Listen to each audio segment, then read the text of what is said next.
کیا آپ نے کبھی سوچا کہ ایک ڈرامہ صرف 14 ایک ساتھ میں دوستی، قربانی، محبت اور وطن کی مٹی سے محبت کو اس طرح بیان کر سکتا ہے کہ وہ 3 دہائیوں بعد بھی لوگوں کے دلوں میں زندہ رہے؟ الفا براوو چارلی وہی ڈرامہ ہے جس نے 1988 میں پاکستان ٹیلی ویژن پر نشر ہو کر ایک نیا معیار قائم کیا تھا۔ شعیب منصور کی ہدایت کاری میں بننے والا یہ سیریل نہ صرف ایکشن اور تھرلر تھا بلکہ اس میں مزاح، رومانس اور حقیقی زندگی کی وہ تلخ مٹاس بھی تھی جو ہر پاکستانی کے دل کو چھو جاتی۔ فراز، کاشف اور قاسم کے کرداروں کے ذریعے کہانی سیاچن کے برفانی محاذوں سے لے کر بوسنیا کی جنگ زدہ گلیوں تک لے جاتی ہے اور دکھاتی ہے کہ وردی پہننے والا ہر شخص سب سے پہلے ایک انسان ہوتا ہے جس کے خواب، ڈر اور رشتے ہوتے ہیں۔ یہی وجہ ہے کہ آج بھی IMDb پر 9.4 ریٹنگ کے ساتھ یہ ڈرامہ پاکستان ٹی وی کی تاریخ کا ناقابل فراموش باب سمجھا جاتا ہے۔ Pakistani drama alpha Bravo Charlie کو 1998 میں PTV پر نشر کیا گیا۔ یہ 14 ایک ساتھ پر مشتمل تھا جس کا ہر ایپیسوڈ تقریباً 40 منٹ کا ہے۔ اس ڈرامے کو ISPR اور شومین پروڈکشن نے مشترکہ طور پر پروڈیوس کیا۔ ہدایت کاری اور کہانی شعیب منصور نے سنبھالی جو پہلے سنہرے دن جیسے کلاسک ڈرامے دے چکے تھے۔ الفا براوو چارلی کو اس کہانی کا سیکول سمجھا جاتا ہے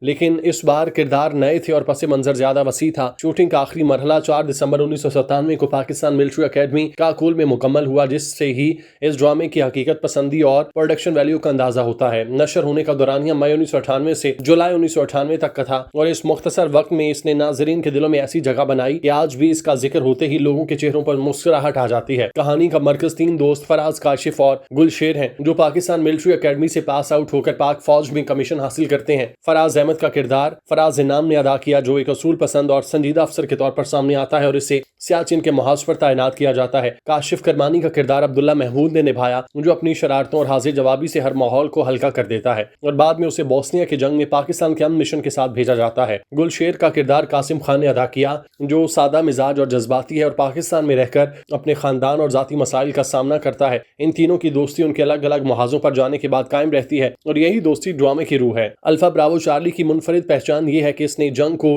صرف ایکشن سین کے طور پر نہیں دکھایا بلکہ اسے انسانی پہلو بھی اجاگر کیے۔ بوسنیا کی جنگ میں پاکستانی امن مشن کا حصہ بننے والے افسران کی مشکلات، سیاچن کے منفی 50 ڈگری درجہ حرارت میں ڈیوٹی دینے والے جوانوں کی قربانی اور گھر پر رہنے والے اہل خانہ کی بے چینی کو بہت باریکی سے دکھایا گیا۔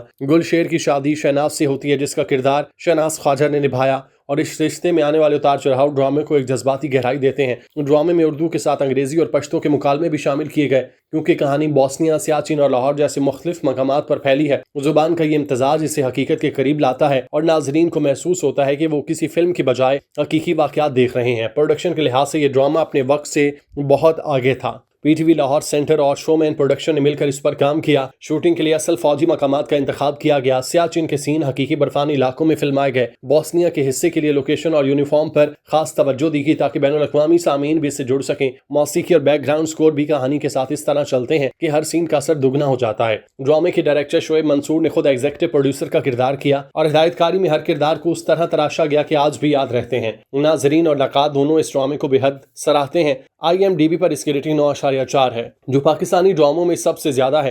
اس کی مقبولیت کا اندازہ اس بات سے لگایا جا سکتا ہے کہ آج بھی یہ ڈرامہ پلیکس، یوٹیوب اور دیگر پلیٹ فارم پر موجود ہے اور نئی نسل اسے دیکھ رہی ہے۔ الفا براوو چارلی کے بعد شعیب منصور نے ولکو، عہد وفا اور صنف ہن جیسے ڈرامے دیے لیکن لوگوں کے دلوں میں یہی ڈرامہ ایک بینچ مارک بنا۔ اس نے نہ صرف فوجی زندگی کو عام آدمی کے قریب لایا بلکہ یہ بھی دکھایا کہ دوستی، محبت اور فرض کے درمیان توازن کیسے قائم رکھا جاتا ہے۔ یہ ڈرامہ اس لیے بھی اہم ہے کیونکہ اس نے ایک ایسا معیار قائم کیا جس کے بعد بننے والے فوجی ڈراموں کا موازنہ ہوتا رہا۔ آپ کو اس ڈرامے کا کون سا پہلو متاثر کن لگا؟ اس کی کہانی، کردار نگاری یا حقیقت پسندی؟